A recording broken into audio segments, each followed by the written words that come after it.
Hi guys, welcome to another video with me. In today's video, we are going to be using two new products in our creation.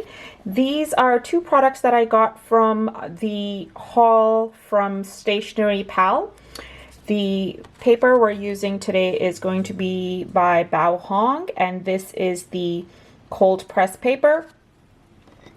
And then we're using this gorgeous pen, the glass pen, and you're going to see exactly how I use it. So if you've never used something like this before, I'm going to show you how to use it. All right, and so on to what we're actually going to be doing for today. We are painting, or I'm going to show you guys how to do cactus or cacti. So we're going to have fun creating these three different sort of cacti, and I'm going to break down the process for you very simply, so that when I break down how to do the one, you should be able to go in and do all the additional others and then formulate your own little composition. Okay, we'll also sort of do a little bit of the background flowers or foliage rather, and yeah, that's it. So that's what we're going to be doing today. Okay, so very quickly, the colors I'm using are going to be my tried and true White Nights set of 36. For brushes, as I mentioned, we are doing the glass pen, but then we're also going to be using Princeton Neptune number 6, the regular round. And then I'm also using the script number 4. I've got a palette handy, I've got some paper towel on the side, and I've got two little cups of water ready to begin. So let me explain the process that we're going to be doing this in super simply, so that when I'm actually painting, you sort of have an idea of what we're doing. Okay, so as you can see, we've got a lot of like really beautiful gradients happening in here. So what I've actually done is I've painted the base with a light green, and then while it is still damp, I've gone in and added some darker green, just added a couple of strokes in a linear fashion. So kind of like how you see these dark lines happening in that manner. And so what's happened is, because it's damp, when we've added the dark color, it kind of seeps in and does a little bit of a gradient effect. I've also gone ahead and left quite a bit of white space here and there. Again, I like white space because it enhances our whole loose style of painting and helps with that. So now we allow that to dry, and then once it is dry, we then go in and add the little lines for more definition, and then add our little pricklies on the side. Now the flowers are something we can either do, if you like that whole seeping, blooming into the colors kind of blending into the green, you can absolutely do that while your cacti is still damp, or the green part of it is still damp, and so this way you get that. Or you can wait for it to dry and then go in and do the flowers. And then obviously the background stuff, we sort of wait till the very end and add that in. So as I mentioned, we're going to be using two types of greens. I've got some leftover green over here, so I might use some of that. What I'm going to do is get some of my chromium oxide green and just mix that in here very quickly. And then we'll start with the chromium oxide. I'm going to use my script to go in and get the color green, which is a darker green, and then we'll add the little lines in once we've created or painted in our shapes for the cacti. Okay, so here we go. I'm doing this in a vertical fashion as opposed to the horizontal.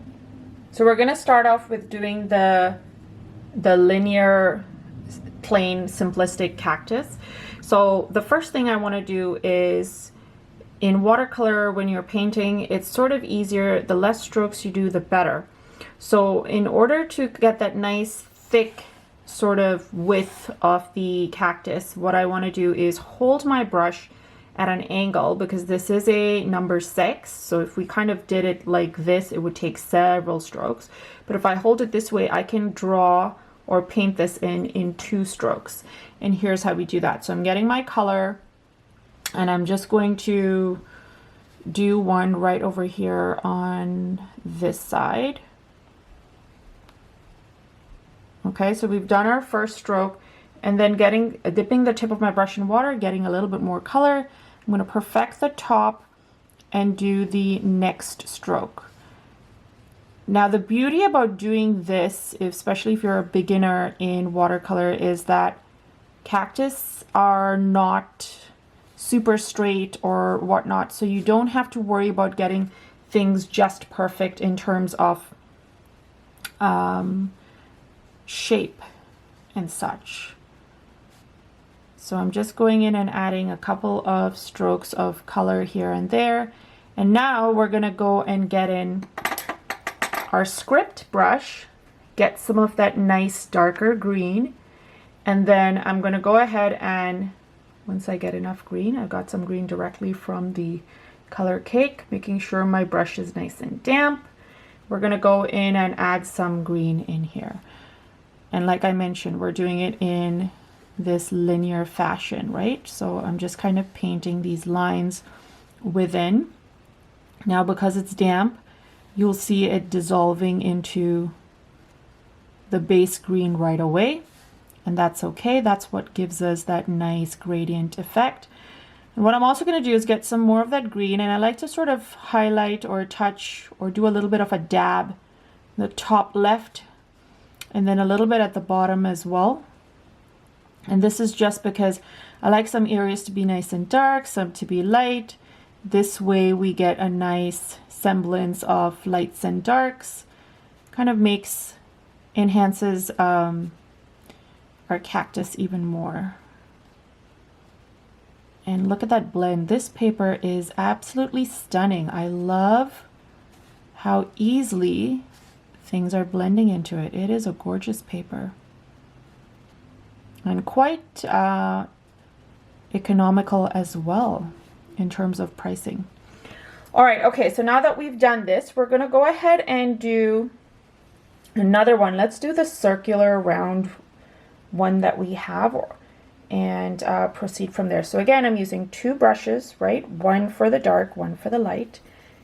That can be helpful. So I'm gonna go back, get my light green, and we're gonna do our circle-ish sort of cactus. And here we go. I'm going to place that one over here. So I'm going to start from the bottom as per usual and just sort of do a rough circle. Dipping the tip of my brush in water, I'm kind of pulling down these areas, leaving a little bit of white space here and there because that's totally fine.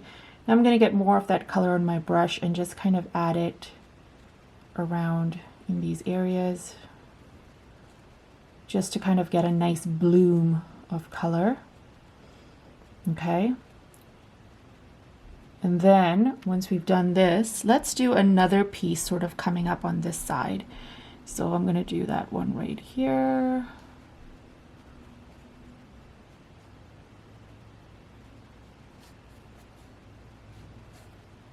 And then maybe a tiny one over here. Yeah, perfect.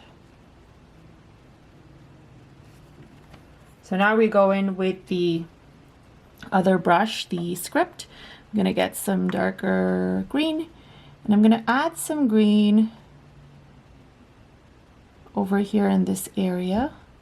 And I'm just dabbing it because we've got this guy right at the top, so it can sort of reflect a shadow area. And then I'm going to add some at the bottom here. And I love the seepage or the blending that this paper is giving me, as I mentioned previously. I'm going to add a little bit extra to the bottom, pushing the color around nicely. Again, I'm going to add some at the very top here because there's a little guy sitting at the top, allowing some to sort of also be on this side just a tad, some in the middle maybe, and then some a little bit over here as well. Okay, so that's that. So now we've allowed this to dry. This is still drying. So I'm going to show you the flowers really quickly, and you can decide which one you prefer. Do you prefer the flowers when it's dry or when it is still damp? So I'm going to use the I'm actually going to use the script brush for the flowers, and for that we'll just use a little bit of pink or a purpley color. I actually have some leftover pink on my palette, so I'm just going to go ahead and get that. And if you've got white and you want to mix in some white to get a little bit of a lighter hue, you can do that as well. So what we're doing for the flowers are, if you've never seen any of my flower videos, using the tip of the brush, pressing down, trailing towards the center where the green is. I'm going to get a little bit of a slightly different color on the tip of my brush.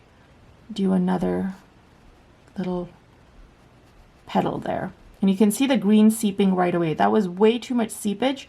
If that happens and it's covering the whole area with that color, with the green, then just take your paper towel and lightly dab it off. I don't mind that there too much, because what I'm going to do is just add a couple more strokes for flowers and allowing the rivers of color to kind of flow into this more watery strokes that I'm adding here, because I've watered down the color and I have on my brush, and it's so more water, less color, and so it's just kind of seeping in. So you can see it's cute, delicate, just right. It's more of a mauve than a pink, so I'm just going to get a little bit of that pinky color and just dab it in here. Not working.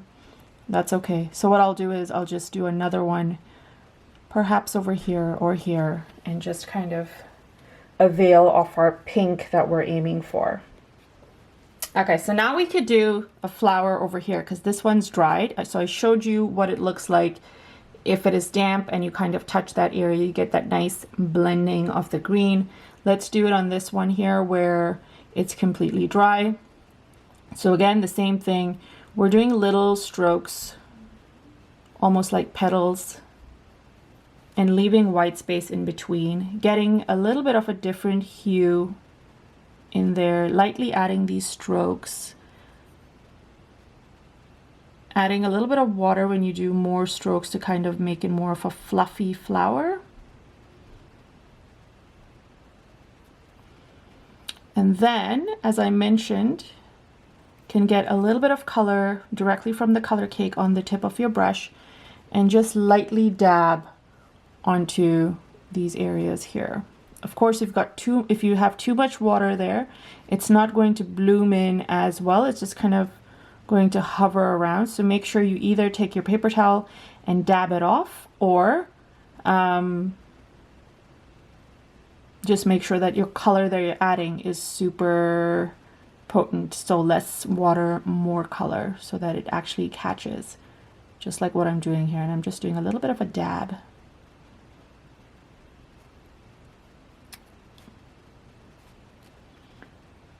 I'm going to add some here as well. Got some nice pretty pinks happening. You could even do like a nice coral if you wish. Leave that up to you guys. So we've got two different kinds, and now you can sort of decide what you like. So now we're moving on to the part where we're using this. Okay, so we were talking about doing this detail to our cacti, which is the little lines in there and the little prickly bits. So we'll use this guy to do that. So here's how we use it. So it's got these little ridges in here, and this is where you add the paint, and then you literally just use it as a pen to add your details. So I think it's super fine and nice. It's brilliant for signatures. It's brilliant for tiny details. So we've got, we need to have a color that's either the same dark as this green. I think that would work. Or you can get something darker and either add a little bit of brown to your green so you get that nice dark. I will add a little bit of brown to mine. So what I'm doing is I'm adding some Mars brown to my green. That might or might not work. Let's just see. And then, so now that I've got that Mars brown mixed, what I'm going to do is just go to the brush, or just go to use the brush and lightly like rub it against this, and the ridges kind of get the color. Okay, and now that I have that, we are ready to use it. All right, so here we go. I've got this loaded and ready, and we're just gonna go ahead and add little lines all through our cacti. And you can see the line is super thin. If you feel like the color is not pushing down, all I would suggest doing is either taking your brush and then lightly kind of dabbing it at the tip. Because sometimes what I find is if your color to water to color ratio, when you add it onto this pen, is too much of color, then it doesn't flow as well. And the beauty of using this to experiment with something like cactus is that the lines don't need to be super straight, and so you're able to kind of get away with lines that are not straight and not perfect, because again, that's the beauty of not only the subject but also the style of painting that we're doing. It's like an illustrative watercolor style and loose, hence the white space and all that good stuff.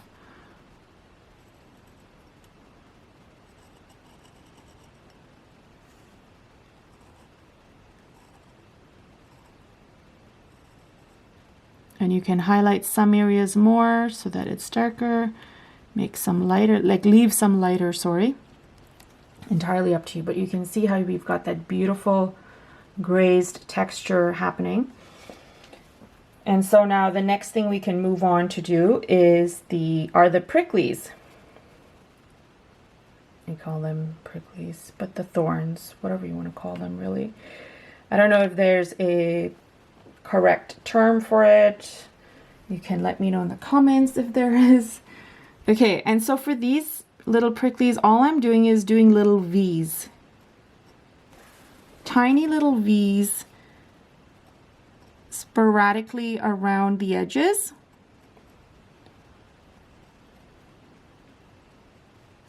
And you get such beautiful thins with this. I love it. I think it's such a great addition to your watercolor supplies if you do have it. You can add some, I'm going to add some over here too, just because it's right there. This is still damp, and so that's why my hand is at an angle and like really weird. So you can do them all over, or you can just do them in certain areas and leave the others open-ended. The loose style of painting is such that it allows you to do stuff like that. And this is, again, like I mentioned in the beginning, this is a great way if you're just getting started in watercolor and you're kind of figuring things out. The blending helps you figure out how to blend. It gets you well versed with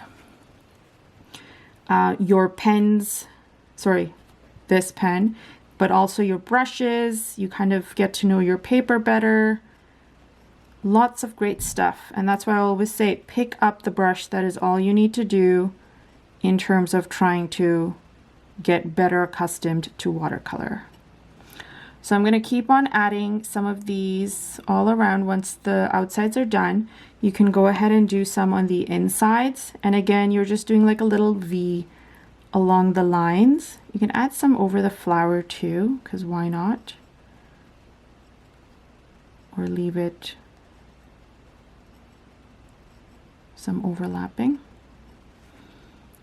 Add some over here.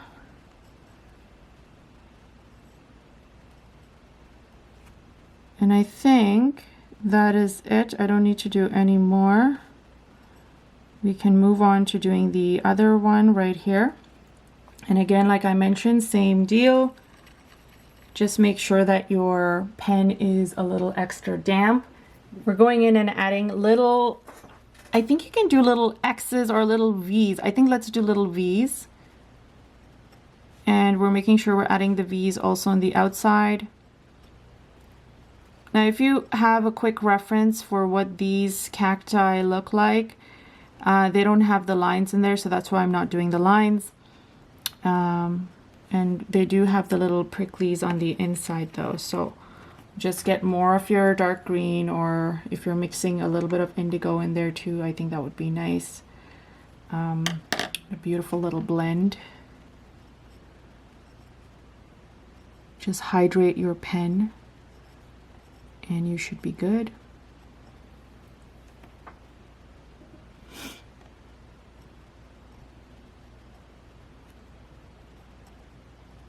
I'm going around the edges of these guys, and then I know there's like the darker area here, so I'm not going to do too much within the darker area because it's really not needed. I'll do a couple in between. If you want to space them out evenly or just want to do it very sporadically and random, that's up to you. Do a little bit here, and that's pretty much it to these cute little plants. One last thing, because I have noticed that these guys have the flowers all over, and it would be nice to kind of add more color if you want to. So you can add some on these other two as well, or you can just leave it at the very top as we have it there. And yeah, that was my only comment. Now I've got two here. There is a third one that I have done in this, but we're not going to go ahead and do that because I don't want to make this video too long. But it's literally the same thing like how we did the first one and the second, really. And you're just adding little arms, and that's it. All right, so this is it, guys. This is the end result. I hope you go ahead and create more of this just to get some practice in, or just create something pretty. I hope you found this video helpful in terms of how to use the glass pen, and then also in terms of how the Baohong paper is. I personally like it, and I'm looking forward to creating more things on this. I also hope you found this helpful if you're a beginner in learning how to blend and create these pretty little plants. And so if you did enjoy all of this, please do hit that like button and consider subscribing to my channel, as it really does help me grow. And when you do this and paint it, I would love to see the work. So tag me on Instagram and Facebook. All my handles are listed below. And if you are interested in getting these products, Stationery Pal is a fabulous place to get them. I am listing them in the description below, along with my other supplies, so feel free to check them out. And once again, thanks guys for watching, and we'll chat soon. Bye.